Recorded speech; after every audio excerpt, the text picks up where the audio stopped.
Good day and welcome, America and beyond. I'm Tom Donahue for Tom Donahue Reports and The Briefing.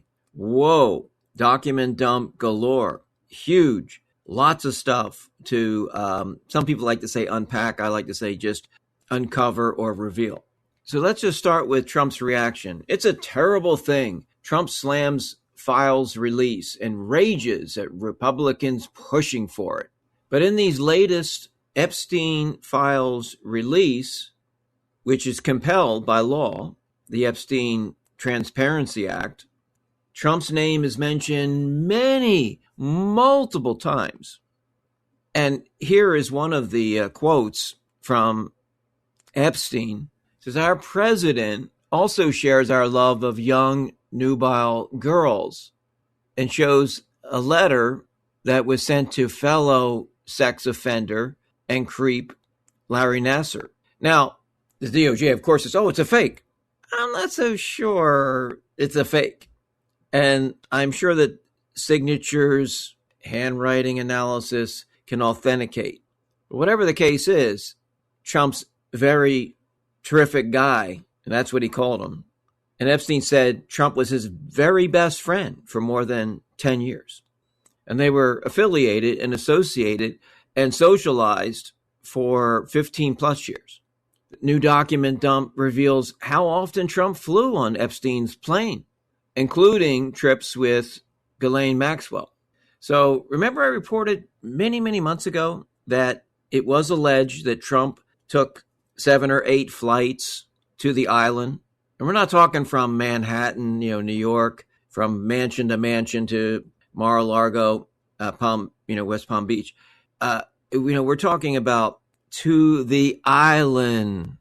Now, why would a very prominent businessman, married man, be flying to this island for any reason when he saw him all the time in both locations in New York and in Florida?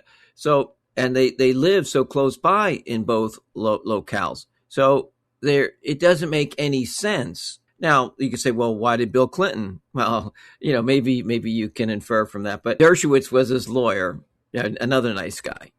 He will take whatever side that's most politically expeditious and convenient. Yeah, Larry Summers, Harvard University, the Clinton administration. The list goes on and on. But the point is that Bill Clinton at least said, release it all. Even after the photos showing him in the hot tub, in the pool with Maxwell and with other girls. And he said, release it all. So I'll give Bill Clinton a little credit. Now, maybe he's become more of a modern day celebrity where it's like, hey, all news is good news and whatever gets my name out there. But I doubt it. I think he's probably come to the realization that everybody knows he's a hound dog. Everyone knows that, Bill Clinton was a sexual fiend. And he has nothing to lose because his political career, except for being kind of an international ambassador, if you will, for cause, is over. Hillary Clinton's R.I.P., rest in peace, in terms of the political game. So it's like, hey, it may hurt me, but it's going to hurt Trump more because he's in office. Now, Epstein's brother told the FBI that Jeffrey was ready to name names just ahead of his alleged suicide.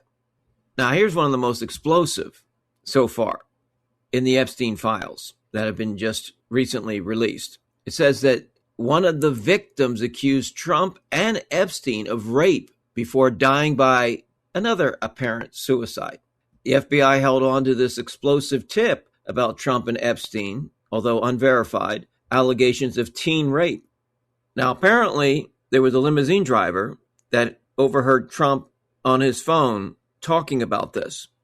So you have a limousine driver, taking Trump to the airport. You have a victim that commits apparent suicide, and I say apparent, alleged. Again, this is all not so much documented and unverified, but why would someone, the victim and a limousine driver, call this into the FBI knowing that powerful people in government and in business might not like this so much? And it could be retribution, retaliation, bravery. It took some courage. But these latest Epstein files release hit Trump much harder. No wonder. Just this, even the allegations verified, unverified, swirling. And we all know that Trump said grab them by and we know that Trump, like Bill Clinton, sexual relations with porn stars and extramarital affairs, and the list goes on and on. We do know that he liked to lurk around his teen beauty pageant, and he seemed to have no problem with talking about Epstein's liking them younger, he, ha, ha. Most rational and reasonable adult males hearing that would want to either punch the guy out or throw him out or report him and have him investigated. And then how about the lewd and crude comments he made about his teenage daughter, Ivanka, over the years on Howard Stern's show, among others? Creepy. Epstein, super creepy. And they hung out together and socialized. And now we know for a fact that, which Trump lied about that too, because he didn't think it would be revealed. He didn't think these files would ever see the light of day, that he was on the nefarious, notorious Epstein plane. So was it business or monkey business? What was going on? Taking that plane to the island, to this demonic, diabolical island. It also reveals that there were 10 co-conspirators that the FBI and the Justice Department were investigating in relation to Epstein. Who are these 10 co-conspirators that were not charged but investigated? So those names have not been released. Now, after all this, a couple days later, the DOJ suddenly uncovers over 1 million more documents. Oh, over 1 million more. Where were these stashed? This trove of documents that exceed 1 million. Whoa, man. I mean, and here's Trump's response. When do they say no more? What do you mean no more? This is Eureka. I mean, yes, more. Yes, and we got to get to the bottom of this. And yes, we got to resolve this. And yes, people need to be charged, but minimally exposed. Trump then goes on the following day and says he's complaining the DOJ spending all of its time on the Epstein files instead of election fraud. When do they say no more? We'll say it's over when it's over. Get ready for more. Get used to it. Don't get too comfortable.